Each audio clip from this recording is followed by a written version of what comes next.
helped it shift big time yesterday. If you want to listen to the shows, you can always go to talknorth.com and subscribe at iTunes. Go to your favorite podcast app. We do ask, if you have the opportunity, download before you listen. It's a better listening experience. It actually helps our business out as well. We're going to do some live questions. I brought the retro shirts today, so we're running low on the new shirts. We got the old Male Pattern Podcast shirts with me conducting therapy with a balding Michael Russo on the front. That's when I had hair. That's true. We also have one of the old green shirts made by Russo's Filter about all the things that Michael says on the podcast. Feel free to come up and grab one of those at any time. We'll get some more hats and T-shirts out for the next live show. So live questions anytime you want. What's the next shooter drop? Well, Zucker, it's going to happen the next day or so. They're either going to get a deal done tomorrow or very early Thursday morning, depending on, the way it worked with Zucker is that he was out in Kelowna, and so he was informed of the deal around probably 9 p.m. Kelowna time. So it was really shortly before midnight Central that deal got finalized, and then it was turned into the NHLPA, and that's how the news broke, because they had to essentially let the arbitrator know there will not be briefs tomorrow. And that I could see the same thing happening with Zucker. Is right now Eustace has a flight tomorrow night, Wednesday night, to Toronto for the ARB, and he's got that carrot letting the Wild know I'm on a plane right from Minneapolis. So I think that they'll try to hammer this thing out. If they didn't meet today, definitely most of the day tomorrow. But as I said, I mean there's a huge gap and schism between and it's a lot more complicated because again, Jason has the cards here. Eustace. There's two things he wants. He wants a high AAV, but he also wants no trade protection and make sure that if Jason's going to give up this right of unrestricted free agency, that there's all of a sudden no chance that he is going to be traded to Buffalo or Raleigh or Florida. So, and there's no way that Eustace is going to accept a contract unless the AAV is well over 6. That would, in his mind, maybe be untradeable. A contract like Dumba with the no trade protection that Dumba has. So, in other words, Dumba has no trade protection the first 3 years of the deal, no trade protection in a modified way the last 2. So basically, Dumba could be traded anywhere the first 3 years of the contract, where I just cannot see that type of thing. So maybe they're going to have to get really creative with the no trade, where all of a sudden maybe you have a modified the last 2 years of the deal, but the first 3, maybe there's only 1 or 2 trades that he will accept a trade to. And maybe Vegas is that team.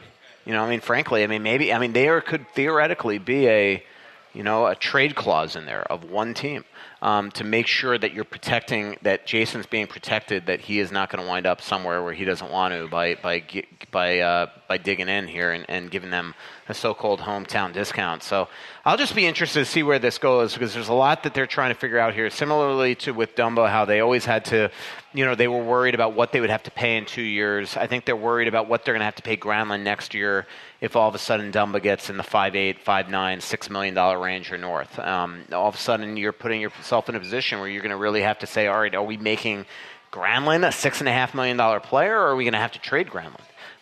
So this very, very much affects a lot of what the Wild are thinking here, and that's why I think it's been so complicated. And are they going to be able to figure this out in a 6-7 hour? Are they going to be able to hug it out on Wednesday? I mean, that's the big thing here that we're going to have to find out.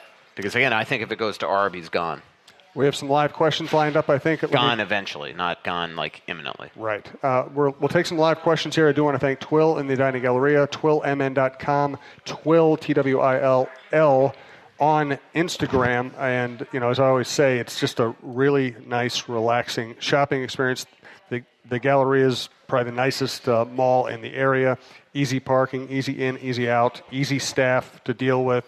And, this is one of those places I go spend my own money. They do not give me free stuff. I buy stuff because I want to wear it, whether it's Johnny O, Barber, Peter Millar. They have a lot of golf stuff this time of the year, a lot of casual stuff. We're going to get Michael out there and get him fitted out soon. Jim usually doesn't like to shop for clothes. I don't like it when he shops for clothes either, because he used to buy stuff I'd want to throw out. That's why I'm so glad he's found Twill in the Edina Galleria. He likes shopping there because of the comfortable environment and the friendly staff. He finds clothes that actually fit him properly and are high-quality brands that will look great for years, whether he's golfing or working. Our favorites so far are Peter Millar, Johnny O, and Barber. We spend our money at Twill because we love the clothes and we love the no-pressure shopping. Drop by Twill in the Edina Galleria for the best shopping experience and best clothes you'll find in the Twin Cities. All right, live questions. Anybody ready? It's hard. Sometimes you have to wrestle it away from Ken. Well, I have one for myself and one from the internet of Reddit. So. Okay, yeah. Do you want to Reddit first or mine? Whichever's going to annoy him the attack. most. Let's go first. Do you think it's the players or the coaching that has led to Wild not advancing further in the playoffs? That comes from Discord Reddit area. Yeah, I mean, to me, look, everybody's going to debate it, but I don't think let's take each playoffs individually, right? I mean, 1 year it's been goaltending, another year it's they can't score. Last year it was clearly injuries, but I don't even think if they had Cunnin, Suter, a healthy Spurgeon, and Parisi the whole way that they're going to beat Winnipeg. I just think the one common denominator is the same core. It clearly was. I mean, the Wild have had early exits, 3 different coaches now. So were they all crappy coaches? Mike Yeo, Bruce Boudreau, John Torchetti? Or is the core of this team just not getting it done? And so I think it's bad. And that's what I do think. Even though the pressure's on Bruce, without a doubt, right now going into the season, it's still incumbent on Paul to eventually make the moves that we all expected that were going to happen this summer to get this team over the hump. If they go in with this same team, they could very well make the playoffs, but we all know how the end's going to happen. I mean, it's going to be the same story, in my opinion. I don't think this team is just going to magically become a Stanley Cup contender and be able to compete with the Winnipegs and the Vegases and a lot of the teams that have gotten better on paper this offseason. So that's my answer to that one. And my personal question is, how big of an impact on Zucker's contract and or trade will Carly have on it? Good question. Well, I think that if Carly had a total impact, this thing would be signed by now because I think Carly wants to stay here. She's from here. Her kids are from here. Very likely her career's here. Very likely because she also has custody with her husband. She's going to stay here, her ex-husband. So if Jason goes somewhere else, they could be separated for a lot of the seasons, really indefinitely if you think of Jason leaving and he's going to sign long-term somewhere. Really, I think that if it was just as simple as he was willing to just kind of take a dive and stay here long term, I think this thing would have been done at like $5 million or even 4.8 or something. But I don't think he's willing to do that. I think that he signed a 2-year quote unquote prove me contract, and he proved it. And now it's up to them to now the new GM wanted him to come in at 4 or 5, and he's like no. And when I say he, I'm talking he's got representatives, but he's got to be on board with this. And right now he's fully on board with his agent doing this. So, my guess is they were supposed to meet tomorrow, Wednesday, the Wild, and my guess is that Eustace landed at noon and met with Jason today, and they came out with a game plan because I'm sure Eustace wants to look Jason in the eyes and say, look, this is the strategy, and if tomorrow I don't like what I hear, I need to know that you are on board, that I'm just going to say, all right, you know what, we're exchange briefs, and we're going to sign a 1-year deal, and that could be the end of the year. So I think Eustace probably wants to look him in the eye today and just make sure, what is your resolve here? And if all of a sudden we see that Jason Zucker signed long-term tomorrow at 5.25 or 5.5, then I think we know that Jason said, all right, you know what, that's a good enough contract, but I'm willing to take below what you think my market value is just to stay long-term in Minnesota. But I still wonder. I mean, can you imagine Jason Zucker making 5.85 or 6 in Vegas with no state income tax? I mean, he's, won't ever have to worry about anything again. So you sound really jealous of that possibility. Oh, Vegas. Good questions. And he doesn't even gamble. Some of us could use that 5.85. Yeah, that's million, the tax in Vegas is the gambling. Yeah, good exactly. questions. Thank you for being here. We appreciate it. Fire away. Nice shirt. Hey, sources say that one of the Wild off-ice officials are in here. Yeah, that is very true. We said hello to him earlier. We won't mention his name, but won't mention his name. It's good to see him. But he does count the shots. Are you trying to rip him, or are you being welcoming? I'm just saying. You know, I wouldn't mind if Devin Dubnyk walked in right now and see what happens, but. All right, fire away. Thanks, Alec. Who is the? Hold on, John. Who are you on the phone with? Oh, okay, just making sure. Awesome. Yeah. You're awful nosy. You should be a reporter or something. I felt like a teacher there when, like, you know, like. John's running away from you right now. I'm sorry. John, where are you going?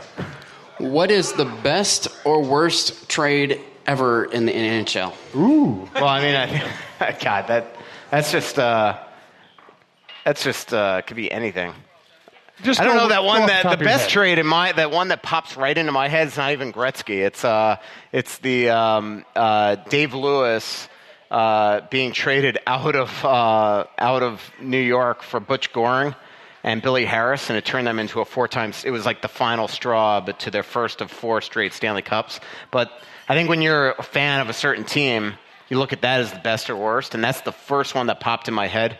But you know that I would need a little time to look at it. But obviously, Gretzky on LA changed the entire complexion of not just the LA Kings, but really it kind of showed that hockey could succeed in a Sunbelt city, so to speak. Even though I think most people don't look at California as Sunbelt, but a non-traditional market. And what has happened since then? Expansion to Florida, expansion to Anaheim. You know, expansion or relocations to Arizona and places like that. Team to Dallas. Team to Dallas? Yeah. I don't remember. Would you get into the details on that? I don't remember that happening. Don't know. Well, I Good question, Alec. Thank you. I won't harp on bad Wild trades because we could name Cam Barker and Hansel, but we'll skip those for the moment. Yeah, that'd be a good one. So you mentioned that the core is suspect, obviously. So you're Paul Fenton now. What do you do? What trades do you make? I don't. You know, I think that if he goes into the season, most likely the guys that are in the last year of the deal are the ones that are most likely going to go, and that would be guys like Stahl and Zucker. If he's in the last year of his deal, they're the ones that would potentially go at some point. I still think that he'd like to move Nino, but you know, as I said on the radio this week, you know, I'm at that point now where, you know, I think it would actually be better for Paul Fenton to get his eyes on this team. You know, at this point, like, I think the example I used is like when he signed Nick Seeler to that 2-year deal. Was it 2 years or 3 years? I can't even remember. 3-year deal. And we asked him about it. And he was like, you know, you could tell that he had no clue who Seeler was, and it was really his staff pushing him that this is a team-friendly type of deal. And just the fact that he doesn't know that would show. At this point, I just think that it would be better for the GM of this team, who is the one that has to make all the real decisions, especially down the pike, to actually get his eyes on this team and see, can I live without Charlie Coyle? Can I live without Jason Zucker? Can I live without Nino Niederreiter? Can I live without Jonas Brodin? At this point, do that. But a lot of those guys are guys that would, again, you'd have to go into next offseason to potentially move. So, look, the ones that could potentially be moved now, most likely, if you go into the season, are going to be guys in the last year of their deals, and you're going to have to wait again for an actual quote-unquote hockey trade until next summer, and that could potentially cost the Wild another year where they bow out early, and frankly could cost Bruce's job. So at this point, I really would be surprised if there's a move. Going, you know, at least before training camp. Maybe at the end of training camp, he's like, holy mackerel, this is crap. I got to make some moves here. But I just, again, think at some point he's going to have to do something. I just don't think it's going to be imminently now. You know, the longer it gets, first of all, like in August, the league goes to sleep. I mean, you can't even get guys on the phone. You call them up, they're in, you know, Ireland playing golf or Scotland playing golf. They're down in the Caribbean. I mean, you know, this league goes on vacation in August, so it leads you to believe that the later it goes, the more likely that this is the team, at least in training camp. We're live at Delano's. I also want to welcome another new sponsor to the program and the network, WizKids.tech. It's WizKids is a Minneapolis company based not very far from here. Michael Thanert and a couple of his associates are here today checking out the show, including Adrian. Good to meet everybody. And, Michael, we're never the smartest people in the room, but now it's not. Now we can't even, pretend to be. Yeah, no, I never pretend to be. No, that's a good point. So